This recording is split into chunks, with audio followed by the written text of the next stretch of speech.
The show focused on delivering beneficial information on everything to do with products and services that can improve your life. This is Experts on Call on AM 650. It's all about dogs on this episode of Experts on Call. Our guest from the BC Canine Training Center is owner Phil Moriarty. And Phil, we were just talking with one of your very happy clients, Verena in Richmond, and her training success with her dog. And we also mentioned just before going to the break that you have, you've got a different assignment coming up over the next few weeks.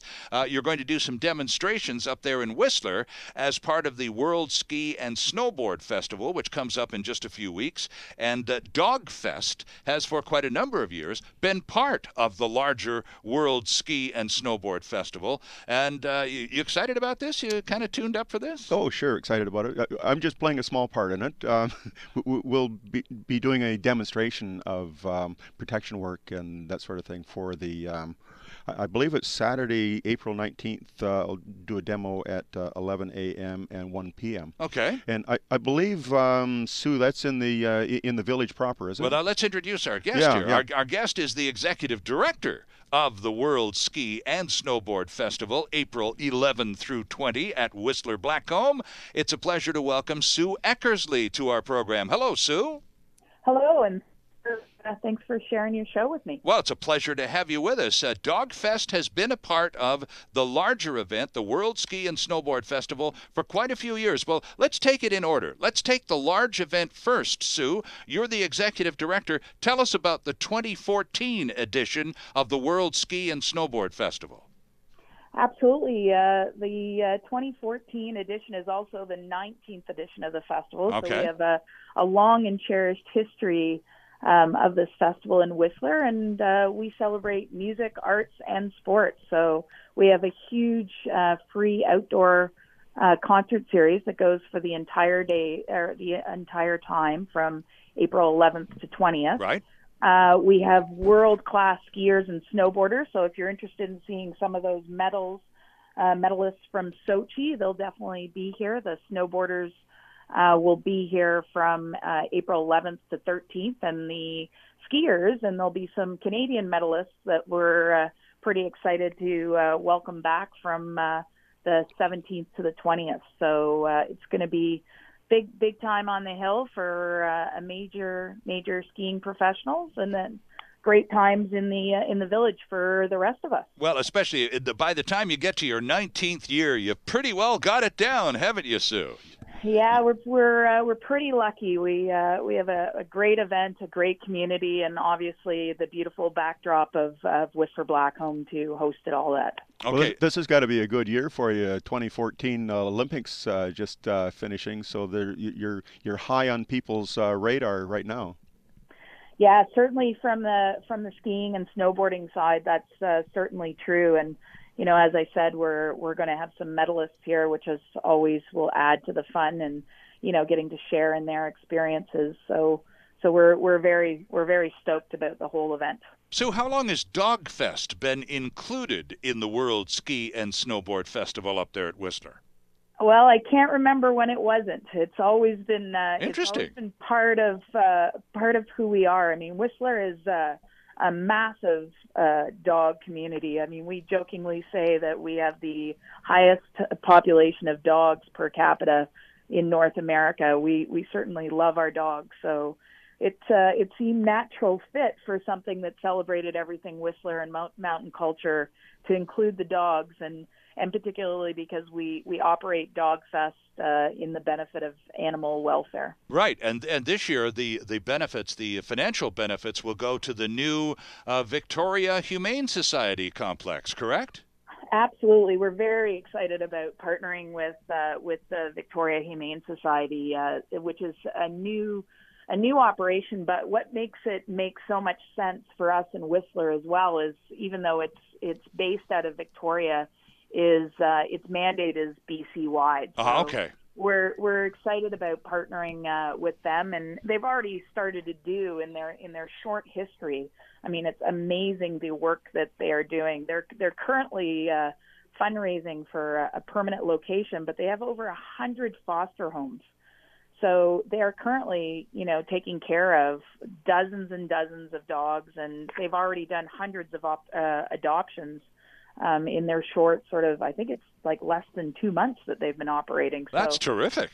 And it's an amazing feat for sure. Now, we'll talk a little bit more about Phil and what he's going to do at Dogfest with his working dogs and the demonstrations and so on, but I must get you to tell us the story, because in addition to being the executive director of the World Ski and Snowboard Festival, Sue Eckersley, you've been up at Whistler for a long time. You've been involved with animal welfare advocacy for the past few years, and you have been quite personally involved in this terrible story. It began as a terrible story, but the part I want you to get to with us over the next few minutes, if you would please, is how that awful story about the sled dogs up at Whistler has kind of morphed into as good a news story as could possibly come from such a tragic tale.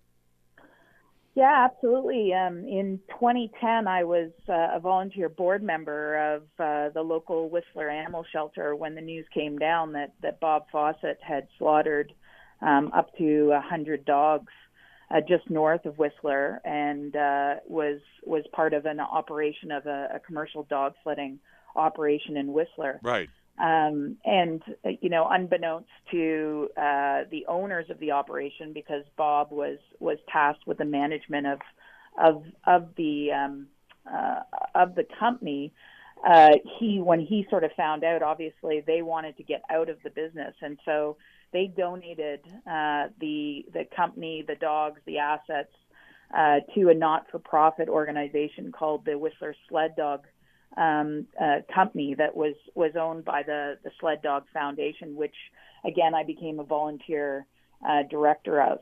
Okay. So that happened in 2011, and we operated as a not-for-profit dog sled company in Whistler for 2 years, and we took on 189 dogs, and the mission was to create an ethical dog sled operation that was all about the dogs. Okay.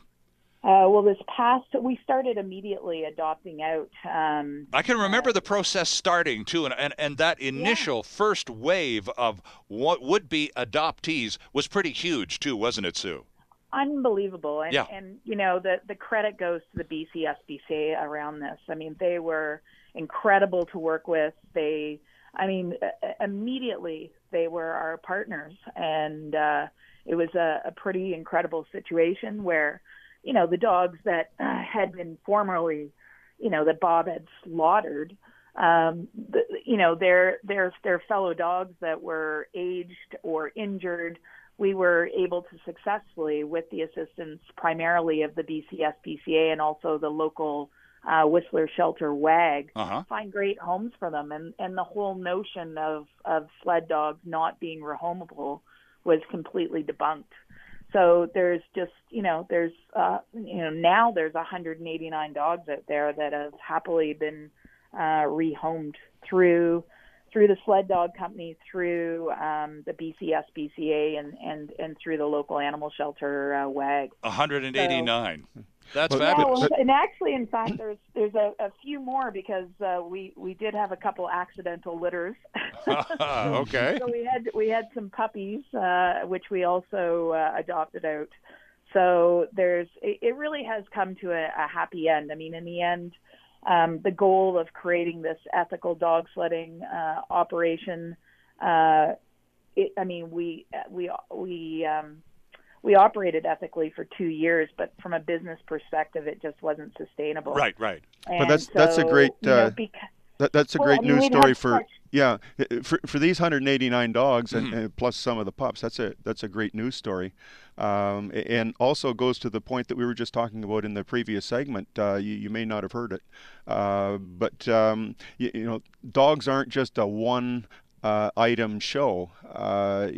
Just because they're not being utilized in one area doesn't mean that they should be put down because they're not compatible with other areas of life and other people. So, people have to start thinking of dogs not necessarily just as working dogs and single purpose, but have them out there as pets as well. Sue, did you find that people sort of balked at the idea initially of adopting a sled dog? They have kind of a reputation as being a bit wild. That sort of comes with the territory.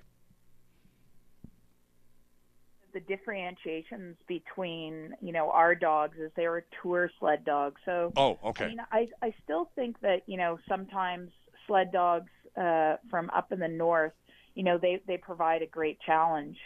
But yeah, there was definitely some work we had to do in the market about teaching people about, how to rehome these dogs. Sure. And certainly people like you, Phil, like people, experts in the community came forward and helped. We did a lot of work with the dogs prior to them being rehomed. One of the mandates as we operated the company for 2 years was simply that, was to, start thinking about what their retirement was going to be, whether that was going to be in 6 months or 6 years. Right. And that, I think that's something that's, incredibly important. But, dogs are, they're just so incredible and they're so resourceful. And, you know better than most, Phil, how they can rebound from so many different situations and adapt. I mean, they're one of the most adaptable creatures on the planet, as far as I'm concerned. I mean, it's right, and with amazing. with the help of the SPCA, I'm sure the adoption process would have found compatible people for those types of dogs. Like they wouldn't be able to go to just any home sort of thing. So it's finding that compatibility so that the dog continues to thrive no matter where it goes. No, so let me just interrupt for a second, because you were working hands-on with these dogs, so for both of you, when you're training an animal like this who has been subject to some neglect or abuse or both, and has this history, this sort of spotty history, and yet it's just a dog that is perfectly capable of being trained like any other dog. What special methods, Phil, would you apply to an animal that comes from this sort of background, kind of a strange, almost antisocial background? Well, my starting point always is, what is the dog now, not what was it? Okay. Because the dog may or may not have a memory of all kinds of things, but whatever he is now is what his potential is. And so it's a matter of tapping into that and making the dog feel good about the circumstances that he's in. Once he's comfortable there, then they'll start to side with you and become part of your existence. And just because they're a high energy dog, and just because they are driven, have higher drives than other dogs in other areas, doesn't mean that can't be a tapped resource. Right. And Sue, when you were talking to potential owners of these dogs you were going to rehome, that's a term that I'm still getting used to and I like it, but when you were talking with these potential owners, again, understanding the background that the dogs came from, and even as Phil refers to the dog now and what these people are going to go forward with, did you run across people who were a little skittish, perhaps, about, for lack of a better phrase, damaged goods? Yeah, absolutely. But I think that for the most part, people who were coming forward understood that there was a challenge. I think so too. I would think so too. People would go out of their way to make themselves available to adopt one of these dogs. Absolutely. I mean, I ended up adopting one of them, and I already had a dog, and I had always intended on being a one dog family, but I think the people that were coming forward were probably the bulk of them were probably purposed. They sort of had a better understanding of what it was that they were anticipating. Right. Absolutely. Although, I mean, I think, some of the stories that have come out is, I think, nobody expects leaving a dog in a car and them chewing the inside to the point of, $10,000 of damage. But these people just said, yep, that's okay. That's part of the process. Okay. So, I mean, amazing people have adopted. Right. Sue, let me take a quick break. We'll come back because we have on the line with us Sue Eckersley, who's joining us from Whistler today. Sue is the executive director of the World Ski and Snowboard Festival, coming to our backyard to Whistler, April 11th through 20th, and for a couple of days in the middle of the World Ski and Snowboard Festival, once again, will be Dog Fest. And our guy, Phil Moriarty from the BC Canine Training Center, will be one of those doing the demonstrations. And we'll find out more specifics about Dog Fest at Whistler when we return here on AM 650. There's still more ahead with Experts on Call, the show focused on delivering relevant and beneficial consumer information. This is Experts on Call on AM 650.